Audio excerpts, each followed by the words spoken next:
তারে পর্যাপ্ত নেশা খাওয়াইছে, নেশা খাওয়ায় তারা এই মার্ডারটা করছে। আমার বাপের বিচার আমরা পাইব। আল্লাহ তুমি বিচারটা দেখো, আল্লাহ দে। সন্তানের কাছে মায়ের সম্মান সবকিছুর ঊর্ধ্বে, আর এবারে সেই মায়ের সম্মান নষ্ট করায় 4 ভাই মিলে ঘটিয়েছে এক লোমহর্ষক ঘটনা। মাকে ধর্ষণ করায় অভিযুক্তকে নিজ ঘরে গলা কেটে হত্যা করেছে 4 ভাই। তবে এখানেই শেষ নয়, ঘটনাটিকে ঘিরে এখন এলাকায় ব্যাপক চাঞ্চল্যের সৃষ্টি হয়েছে। এ ঘটনার পরপরই বেরিয়ে আসছে একের পর এক গা শিউরে ওঠার মতো তথ্য। আমার বাইকনারে তো আমরা পাইলাম। রোববার সকালে ময়মনসিংহ নগরীর রামকৃষ্ণ মিশন রোডের 36 বাড়ি কলোনি থেকে রাজীব আহমেদ রুবেল নামে এক যুবকের মরদেহ উদ্ধার করেছে পুলিশ। তদন্তে জানা যায়, প্রায় 1 মাস আগে তিনি ওই বাসার একটি কক্ষ ভাড়া নেন। কিছুদিনের মধ্যেই তার অসামাজিক কর্মকাণ্ড ও মাদক সেবীদের আনাগোনা নিয়ে বাড়ির মালিক পারুল বেগমের সঙ্গে বিরোধ শুরু হয়। এক পর্যায়ে তাকে বাসা ছেড়ে দেওয়ারও নির্দেশ দেয়া হয়। পুলিশ জানায়, রোববার ভোরে দুপক্ষের মধ্যে আবারও তীব্র বাকবিতণ্ডা হয়। এ সময় রুবেল পারুল বেগমকে মারধর ও শ্লীলতাহানির চেষ্টা করেন বলে অভিযোগ ওঠে। বসুন্ধরা টিস্যু অশুদ্ধতার বিরুদ্ধে এক বিন্দুও ছাড় নয়। অসুস্থ অবস্থায় তাকে ময়মনসিংহ মেডিকেল কলেজ হাসপাতালে ভর্তি করা হয়।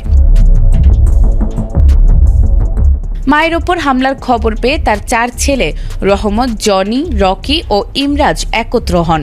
তারা প্রথমে বাসার সামনে থাকা একটি মোটরসাইকেলে আগুন ধরিয়ে আতঙ্ক সৃষ্টি করেন। পরে রুবেলের কক্ষে ঢুকে ধারালো অস্ত্র দিয়ে গলা কেটে তাকে হত্যা করে পালিয়ে যান। হামলার পরপরই খবর পেয়ে নিহতের বাবা দ্রুত ঘটনাস্থলে ছুটে আসেন।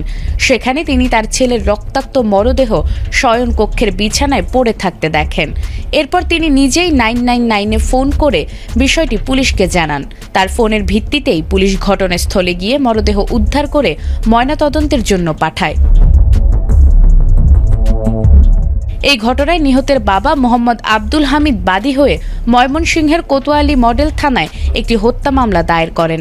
মামলায় পারুল বেগম, তার 4 ছেলে সহ 11 জন ও অজ্ঞাতনামা আরও 3-4 জনকে আসামি করা হয়েছে। পরিবারের অভিযোগ, এটি একটি পূর্ব পরিকল্পিত হত্যাকাণ্ড ছিল। হত্যার পর পালিয়ে গেলেও তথ্য প্রযুক্তির সহায়তায় 4 ভাইকে গ্রেফতার করে পিবিআই। জিজ্ঞাসাবাদে তারা জানায়, পূর্ব শত্রুতা নয়, বরং মাকে মারধর ও শ্লীলতাহানির ঘটনার তাৎক্ষণিক প্রতিশোধ নিতেই তারা এ হত্যাকাণ্ড ঘটিয়েছে। তবে পিবিআই জানিয়েছে, সামাজিক যোগাযোগ মাধ্যমে ধর্ষণের প্রতিশোধ হিসেবে প্রচার হলেও এখন পর্যন্ত তদন্তে ধর্ষণের প্রাথমিক সত্যতা বা সরাসরি অভিযোগের প্রমাণ মেলেনি। বিষয়টি এখনও তদন্তাধীন।